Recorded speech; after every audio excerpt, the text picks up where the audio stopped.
retour dans ma salle de bain pour vous parler un petit peu plus d'expressions américaines. Wouh!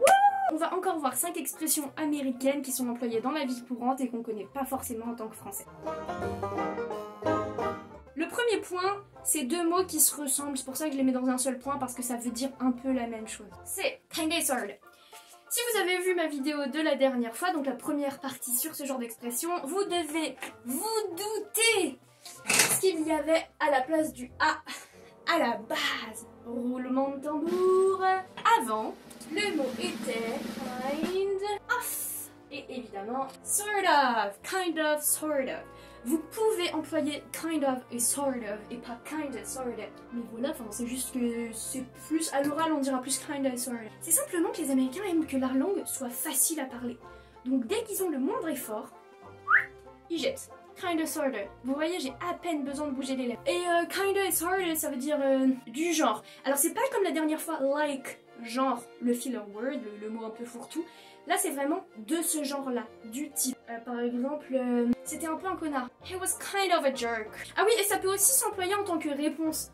Par exemple, vous sortez d'un rendez-vous et on vous demande ça va, ça s'est bien passé. Vous répondez kind of. Oh, ouais, à peu près.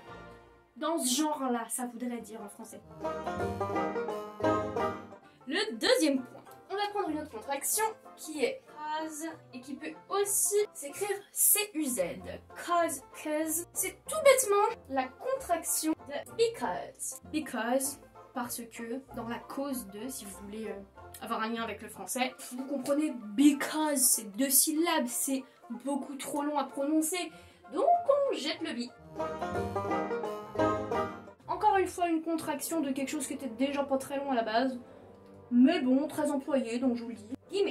Gimme, qui est l'abréviation de give me. Mais ils aimaient pas que ce soit en 2 mots, je pense. Du coup, ça a donné gimme. Et donc on le retrouve dans la chanson, par exemple, Gimme a man after midnight. Want somebody help me chase the shadows away. Et vous entendez bien au début les 3 gimme. Les 2 sont employés, c'est juste que voilà, c'est une forme d'oralité, encore une fois. Le 4e point, c'est une expression, ne l'employez pas. C'est un conseil. Je vous la donne pour que vous sachiez ce que ça veut dire. Parce que, notamment dans les films américains, c'est employé pour se foutre un peu de la gueule des Texans. Donc ça existe, c'est une expression qui est surtout employée au Texas ou dans le sud, mais vraiment Texas plutôt. Et ça fait un peu cruche, ça fait un peu concon à employer, mais ça existe. Donc, je vous le donne. C'est y'all. C'est la contraction de you all, soit vous tous. Tout le monde. C'est employé en général, c'est plutôt soit des bons Texans, soit des Texanes, vous voyez, des Barbies roses à paillettes. Ça fait un peu cliché en fait d'employer y'all. C'est un peu genre hey, vous venez? Et ça donne come on y'all. Voilà, souvent quand c'est employé, c'est soit par des vrais Texans, auquel cas c'est juste employé comme ça, soit c'est employé un peu pour rigoler, pour faire la cruche. Le 5e point, c'est une expression assez californienne qui était pas mal employée par des jeunes, qui est un peu moins employée maintenant parce que ça a commencé à casser la tête à tout le monde. Par exemple, dans South Park, on voit Cartman en anglais qui emploie beaucoup cette expression et ça gave tout le monde. Mais ça existe toujours, donc c'est l'expression hella. Hella qui vient encore une fois de hell of. Mais alors il faut pas confondre parce que hell of ce serait genre l'enfer. C'est bizarre. Mais dans ce cas-là, ça veut dire oh c'est génial. Par exemple, c'est trop bon, on dirait it's hella good. Ce serait comme grave en France. Grave ou dans le sud gavé. Et ça donnerait par exemple ah c'est grave bon, ah c'est gavé bon. Et ben ça donne it's hella good.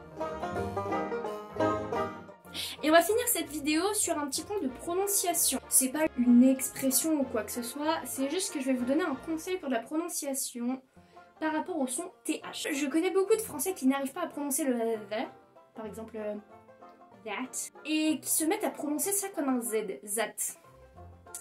No. Ça c'est pas possible. Par contre je vais vous donner un petit trick pour pouvoir le prononcer plus facilement. Donc déjà il faut repérer quelque chose. Le son TH en anglais a 2 prononciations. Il y a celle par exemple de that que les Français ont tendance à prononcer comme un Z. Et il y a celle de... On va prendre le mot thing, a thing, une chose. Et ça, les Français ont plutôt tendance à le prononcer avec un S, sing.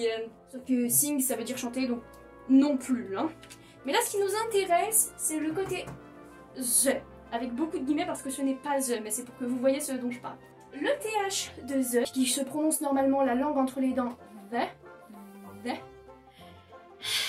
J'ai l'air si intelligente là maintenant.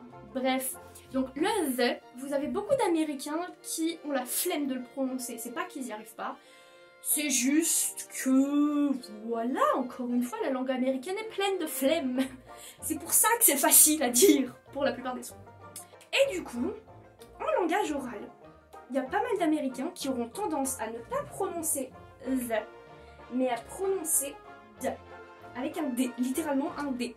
Et donc, au lieu de prononcer that, ils prononceront that. Donc, si vous n'arrivez pas à prononcer le son TH the, mettez un D. Franchement. Attention, pas pour le son TH qui fait the. Seulement pour le son TH qui fait the. Mais ça reste quand même un bon nombre de sons TH que beaucoup de gens n'arrivent pas à prononcer. Donc voilà, c'était un petit tuyau, une petite astuce pour si jamais vous voulez vous améliorer un peu en anglais. N'hésitez pas à me poser des questions, à me demander une autre vidéo sur un autre sujet du genre, je serais ravie d'en faire, moi j'adore les langues. Cette phrase est bizarre, mais c'était pas le but, je promets. Et puis j'aime beaucoup l'anglais, donc si jamais je peux vous aider, ça m'arrange. Donc voilà, sur ce, je vous fais des gros bisous et je vous dis à la prochaine. Oh putain, faut encore que je lave tout.